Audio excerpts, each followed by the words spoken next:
Olha aí, pessoal, mais notícias vindas da terra do tio Sam. A inflação ao consumidor, que lá nos Estados Unidos tem a sigla CPI, acelerou 0,6% em agosto, né? O que será que a Miriam Leitão diria a esse respeito?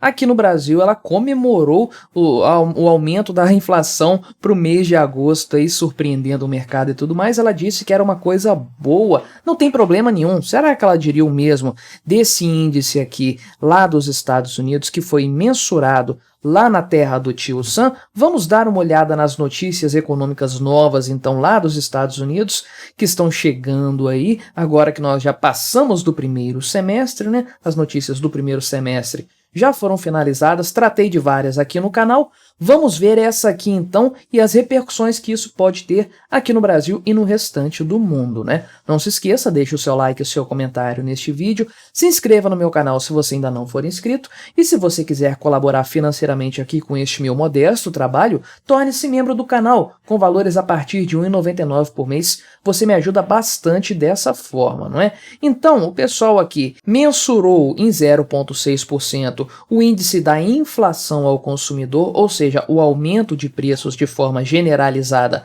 na economia. Não me canso de dizer, isso não é inflação. Inflação é impressão de dinheiro, o aumento da base monetária. O aumento de preços é apenas o reflexo mais imediato de uma inflação que já aconteceu por conta desse aumento da base monetária, essa impressão de dinheiro aí, porque não é apenas dinheiro físico, são números eletrônicos também em contas bancárias e tudo mais, mas o aumento da base monetária, isso sim, é a inflação. O aumento de preços é apenas a sua consequência mais imediata. Isso posto, vou tratar inflação a partir de agora, neste vídeo aqui, como a mídia trata de forma geral o governo também, aumento de preços. Então, 0,6% foi o aumento em agosto. Agora, eles têm uma metodologia aqui de considerar o núcleo da inflação. O que é isso? É o valor acumulado aí, desconsiderando as variações de alimentos e energia. Então, esse núcleo da inflação subiu 0,3% no mês e 4,3% nos últimos 12 meses, no acumulado de 12 meses até agosto. Eu acho o máximo esse tipo de metodologia, né? Vamos tirar do nosso índice da inflação itens que sobem muito para a inflação ser mais baixa. Maravilha, super confiável esse índice, né? Mas enfim, tem essa metodologia aí que aponta então o centro aí, o núcleo da inflação como sendo 0,3% no mês de agosto. Então, de fato, o mês de agosto foi surpreendente do ponto de vista negativo. Por quê? Em junho e em julho, o aumento, a progressão da inflação foi 0,2%. Então, julho aí 3 vezes mais do que a média dos 2 meses anteriores. Agora, o mercado já estimava isso já estava nas projeções dos analistas, né? Tinha aí a projeção de 0,6% mesmo, eles já estavam lendo esse cenário aí, e a inflação acumulada de 3,6% em 12 meses. E a inflação acumulada em 12 meses, 3,7%,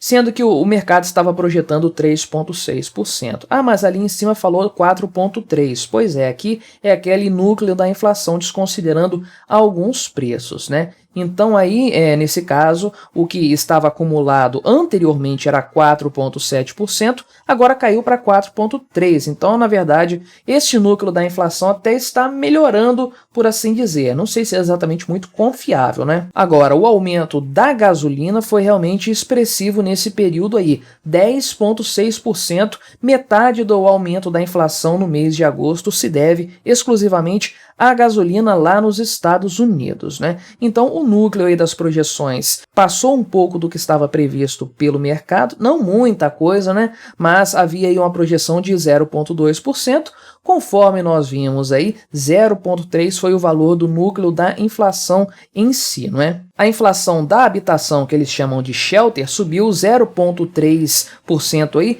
40º mês seguido de alta, 40 meses subindo sem nenhuma queda, sem nenhuma redução aí desses valores, né? Sendo que atualmente nós temos um acumulado de 7,6% nos últimos 12 meses. Isso aqui é bastante coisa, tá?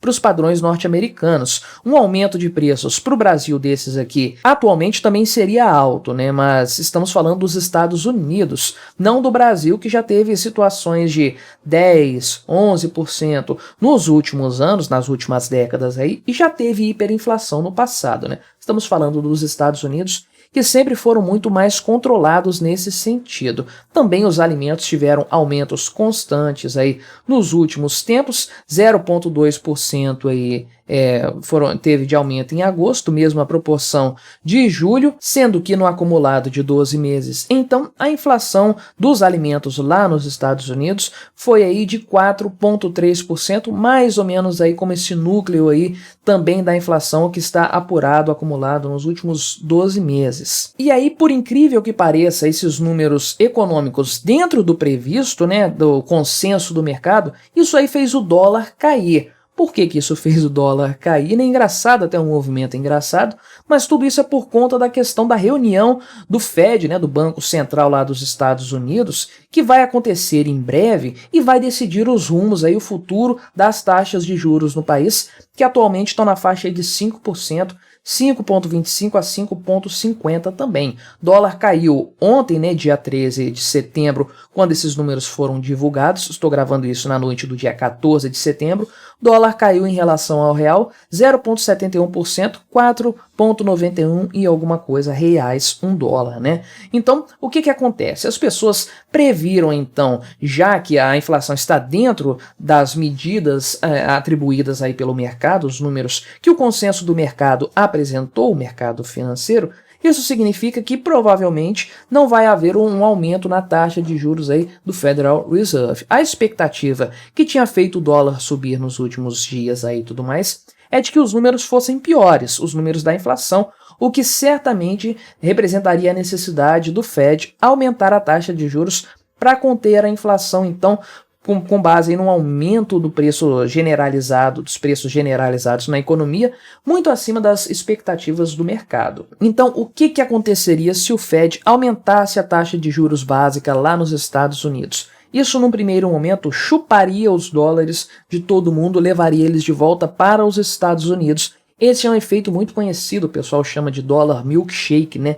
Que é aquela coisa de que o mercado financeiro entende a dívida norte-americana como muito sólida, muito resiliente, muito forte, provavelmente o melhor papel de dívida do mundo, na moeda mais forte do mundo, né? Então, qualquer variação para cima na taxa de juros lá dos Estados Unidos, a taxa básica, que é referência inclusive para os títulos públicos da dívida norte-americana, tudo isso aí se torna uma oportunidade melhor para os investidores do mundo todo. Então, o que esse pessoal costuma fazer quando há um aumento da taxa de juros? Eles passam a comprar mais títulos da dívida norte-americana. Então, muita gente prevendo um cenário em que a inflação fosse muito alta e, consequentemente, o Fed tivesse que aumentar a taxa de juros, muita gente acaba acumulando dólares para fazer essa compra posteriormente, imaginando que a demanda por dólares vai ser maior no futuro, né? Ou mesmo para revender esses dólares para quem quer comprá-lo futuramente. Agora, como a inflação aí veio dentro da expectativa do mercado, não surpreendeu negativamente, o que isso significa? Significa que não há tanta demanda assim por dólares para investir em títulos do Tesouro norte-americano, porque não há previsão de que o Fed aumente aí de fato a taxa de juros na próxima reunião. Isso significa que a coisa está controlada e que não há essa possibilidade no futuro? Definitivamente não, porque, na verdade, isso aqui foi até um número que me surpreendeu particularmente. O mercado já estava conjecturando isso aí, porque ele já sabe que a coisa não está muito boa do ponto de vista financeiro e econômico, isso a nível mundial, né? O mercado já sabe que os Estados Unidos mesmo, a União Europeia e tantos outros países desenvolvidos estão com alguns problemas, né? A questão lá do aumento da dívida norte-americana, os problemas no Congresso Nacional para o Joe Biden conseguir emitir mais dívida, isso não passa despercebido, e esse aumento progressivo da taxa de juros por lá também não. Então achei a previsão do mercado assim um pouco alta mesmo para o mês de agosto. Agora, quanto tempo que o Fed vai conseguir segurar essa batata do aumento da inflação, dos preços de forma generalizada, sem aumentar a taxa de juros, é a grande questão. Mas ele está indo para um beco sem saída. O que acontece quando ele inevitavelmente tiver que aumentar a taxa de juros? A dívida norte-americana vai explodir, é claro, porque já está explodindo. Então, os financiamentos de forma geral vão ficar mais caros, poderemos ter uma crise imobiliária, uma crise de crédito lá nos Estados Unidos. Empresas, fintechs, grandes investimentos que foram feitos com taxas de juros baixas precisarão ser corrigidos, o que implica dizer empresas precisarão fechar as portas e, de fato, esse fenômeno aí do dólar milkshake vai desdolarizar, digamos assim, vários países que perderão seus recursos para a economia norte-americana. Agora, o que o governo dos Estados Unidos vai fazer quando isso acontecer? Vai deixar essa grana toda ser colocada no mercado?